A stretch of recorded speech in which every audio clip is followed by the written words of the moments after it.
OM en crise, Benassia reste au pouvoir, Longoria évincé? Analyse exclusive et pronostic pour la saison.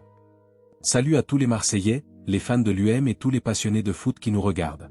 Imaginez la scène, un club mythique comme l'Olympique de Marseille, en pleine tempête, avec des rumeurs de démission, des clashs internes, et bam. Le proprio américain Frank McCourt sort de son chapeau une décision qui change tout. Mehdi Benassia, qui avait claqué la porte dimanche, accepte de rester directeur du football, mais pas n'importe comment, avec des pouvoirs boostés à bloc. Et Pablo Longoria, le président espagnol qui a tant fait pour le club, se voir légué à des rôles plus, disons, institutionnels. C'est du lourd, les amis. Dans cette vidéo, on plonge direct dans le vif du sujet. Qu'est-ce qui s'est passé exactement? Pourquoi cette crise? Quelles conséquences pour l'OM en Ligue 1, en Coupe de France, et pour la qualif en Champions League? On va décortiquer tout ça avec des analyses, des anecdotes, et même des pronostics. Si vous aimez le foot drama, abonnez-vous, likez, et activez la cloche pour ne rien rater. Allez, on y va sans perdre une seconde. Dimanche dernier, boum, Mehdi Benassia annonce sa démission de son poste de directeur du football à l'UM. Pour ceux qui ne le savent pas, Benassia c'est ce défenseur marocain légendaire, ancien de la Juve, du Bayern, et capitaine des Lions de l'Atlas. Il a rejoint l'UM en 2023 pour structurer le sportif, et là, patatras, il claque la porte. Les raisons? Des divergences avec Pablo Longoria, le président, sur la gestion du club, les transferts, l'entraîneur. Bref, une crise interne qui couvait depuis des semaines. Mais attendez, twist inattendu, mardi, l'OM publie un communiqué officiel. Benassia reste jusqu'à la fin de la saison 2025 à 2026. Et pas que ça, ses pouvoirs sont élargis. Il va piloter toutes les activités sportives, du recrutement à la nomination du nouvel entraîneur.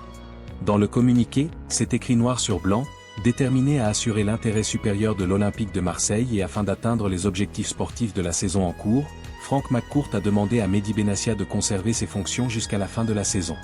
Conscient de ses responsabilités vis-à-vis de l'institution, Mehdi Benassia a accepté d'étendre son préavis jusqu'au mois de juin et pilotera l'ensemble des activités sportives. Clair et net. McCourt, le proprio américain qui a racheté le club en 2016, a tranché en faveur du Marocain pour remettre de l'ordre en interne. L'OM est 4e en Ligue 1, toujours en lice pour la Champions League, et qualifié pour les quarts de la Coupe de France. Pas le moment de tout foutre en l'air avec des querelles de bureau. Et pour Longoria? Ah, là c'est le déclassement. Le rôle de l'Espagnol évolue vers des responsabilités institutionnelles, genre représenter le club dans les instances françaises et européennes. Traduction, il perd le contrôle sportif direct.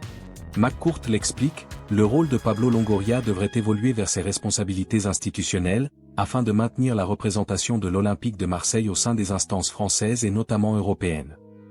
C'est poli, mais en gros, Benassia prend les rênes du foot, Longoria gère le lobbying et les relations.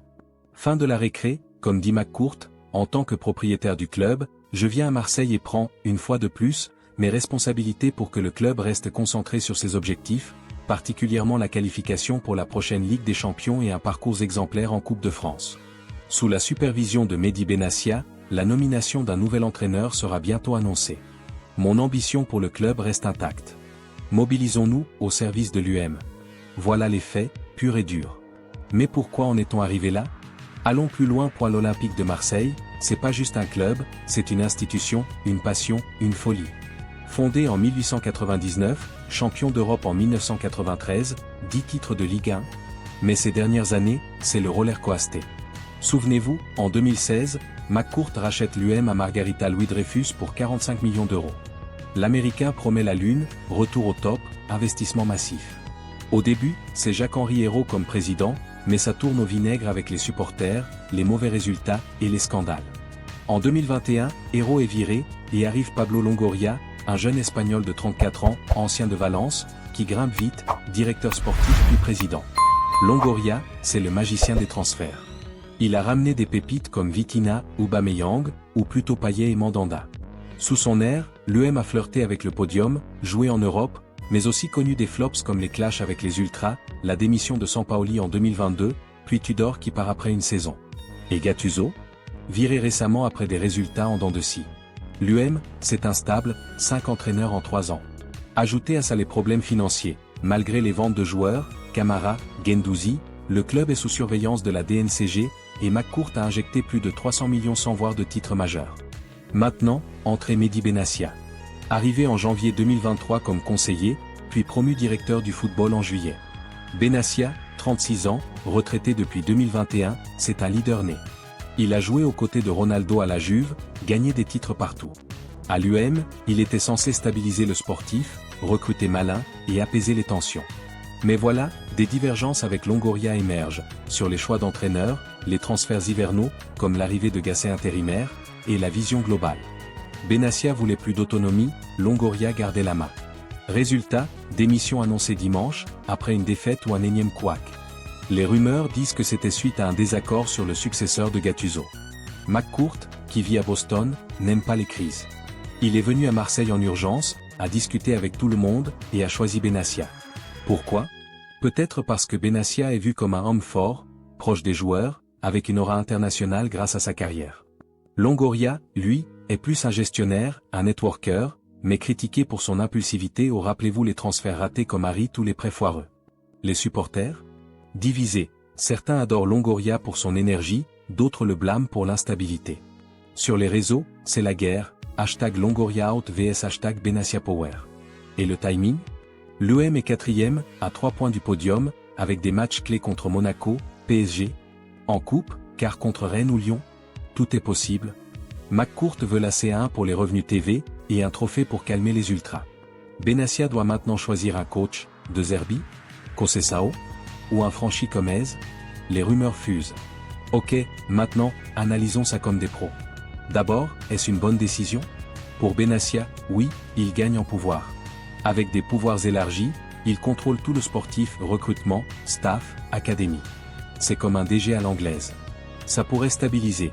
Benassia est respecté, il parle arabe, français, italien, il peut attirer des talents du Maghreb ou d'Italie.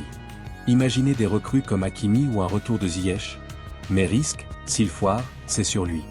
Et son manque d'expérience en direction? Il n'a que 1 an à l'UM, avant c'était joueur. Pour Longoria, c'est un déclassement clair. À 37 ans, il passe de boss total à ambassadeur. Humiliant? Peut-être, mais il reste président, et les instances européennes, ECA, UEFA, c'est crucial pour les réformes du foot. L'UM a besoin de voix là-bas, surtout avec la Super League qui plane. Mais est-ce une mise à l'écart? Les divergences étaient réelles, Longoria est impulsif, Benassia plus structuré. McCourt a choisi la stabilité sportive immédiate. Pour McCourt, il montre qu'il est impliqué. Critiqué pour son absence, il vient à Marseille, tranche. Mais ambition intacte? Il a promis un MM top européen, mais en 10 ans, 0 titre majeur. Les fans râlent, vend le club. Avec la vente potentielle? Rumeurs disent qu'il cherche un acheteur saoudien ou qatari.